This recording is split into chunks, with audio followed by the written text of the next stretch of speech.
প্ৰত্যেকগৰাকী ছোৱালীয়ে এদিন নিজৰ জন্মদাত্ৰী মাক দেউতাকক এৰি নিজৰ জন্মৰ ঘৰখনক এৰি অন্য এখন ঘৰলৈ গুচি যাব লগা হয় বিবাহৰ জৰিয়তে। আৰু সেই দিনটো ছোৱালীজনীৰ বাবে বিশেষ দিন হৈ পৰে।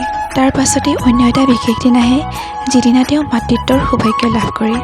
মোৰ বিবাহৰ 3টি বৰ্ষৰ পাছত আজি আমাৰ মাজলৈ আমাৰ অকণমানি মাইনাটো আহি মা হোৱাৰ সৌভাগ্যখন দিলে। এয়া এক বুজাব নোৱাৰা অনুভৱ। আজি আমাৰ বিবাহ বাৰ্ষিকী। 3টি বছৰৰ পূৰ্বে আজিৰ দিনটোতে মই যুগ্ম জীৱনৰ পাতনি মেলি এখন নতুন ঘৰত ভৰি দিছিলোঁ। আৰু আজি সেই একে তাৰিখতে আমাৰ অকণমানি মাইনাটোৱেও আমাৰ ঘৰখনত প্ৰথম খোজ দিব। সকলোৰে মুখত হাঁহি, মনত আনন্দ। মেডিকেলত 5টা দিন থকাৰ পাছত এয়া ঘৰৰ পৰা আমাক নিবলৈ বুলি আহিছে দাদা, বৌ, বা, ভিনী, ভাগিন। তেওঁলোকে মা আৰু মোৰ মানুহজন আমি মেডিকেলতে আছিলোঁ প্ৰথম দিনাৰে পৰা। আৰু এয়া ঘৰ আহি পালোঁ। মায়ে লৈ গৈছে আমাৰ কলিজাটোক। আগফালে খুব ধুনীয়াকৈ গুগিয়ে সজাই ৰাখিছিল বেলুনেৰে, কিন্তু মই সেইখিনি আপোনালোকক দেখাবলৈ অপাৰগ হ'লোঁ। এয়া দেখিছেনে, আইতাকে গোটেই ৰুমবোৰ চিনাকি কৰাই গৈছে। আৰু ড্ৰয়িং ৰুম দেখাইছে।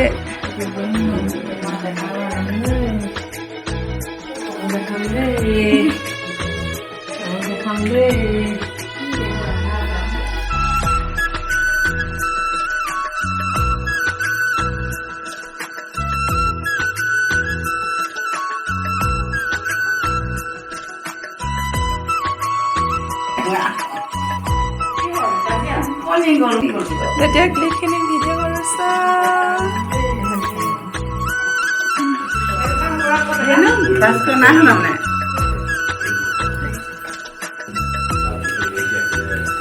বেলুন ফুকলে পায় মানে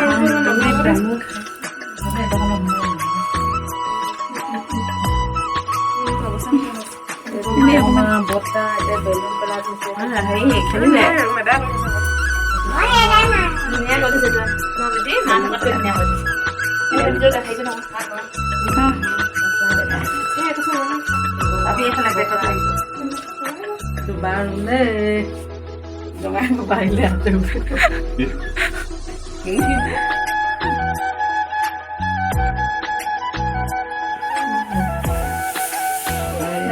তোমাৰ ৰুম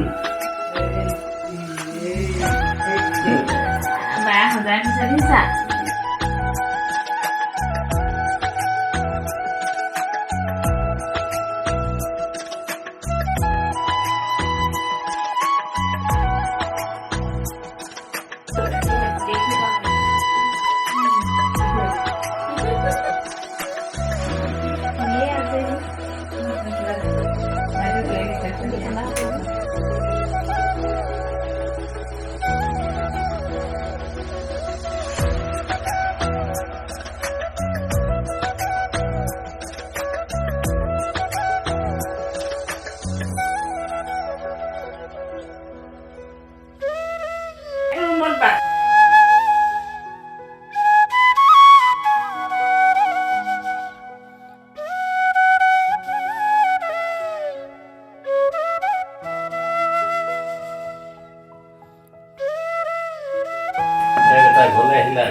দিল্লী দিলি নাই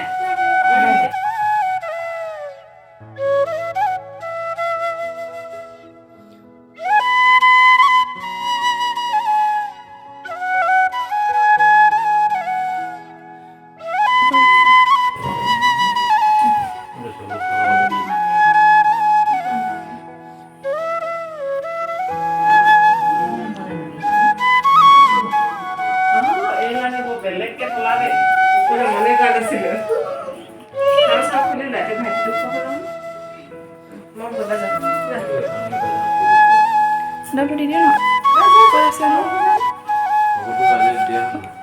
দিছিলে।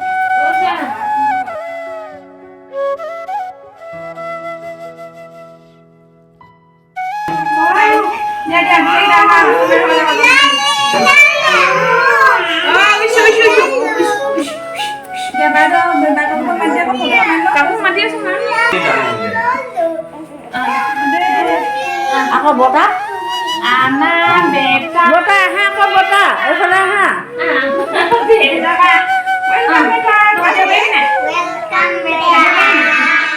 এই তলৰ চাইছো এই আইতা আহিছে ককা আইতা আহা ফটো মাৰিবলৈ হেৰিয়ে নানো মোবাইলে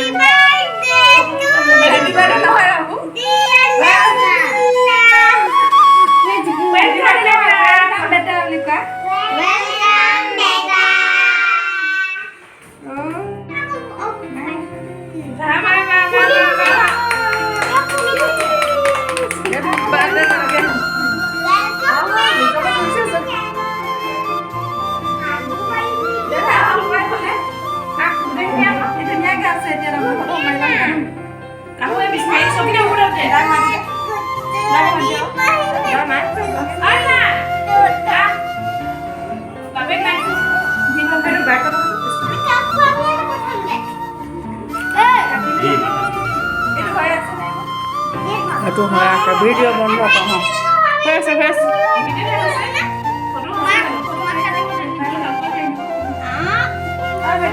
ময়ো থাকোঁ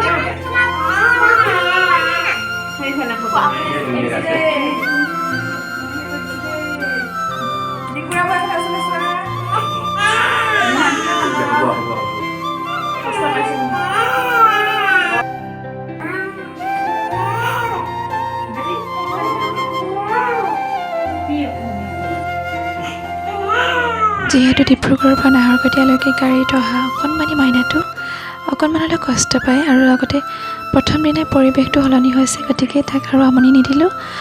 মই ভিতৰলৈ গৈ শুৱাই দিলোঁ আৰু দেখিছেনে টোপনিতে ইমান ধুনীয়াকৈ মিচিকিয়া হাঁহি দিছে আমাৰ কলিজাটোৱে। আপোনালোকে সকলোৱে আমাৰ কলিজাটোক আশীৰ্বাদ কৰিব যাতে সুস্থ হৈ থাকে আৰু ডাঙৰ হৈ এজন ভাল মানুহ হ'ব পাৰে।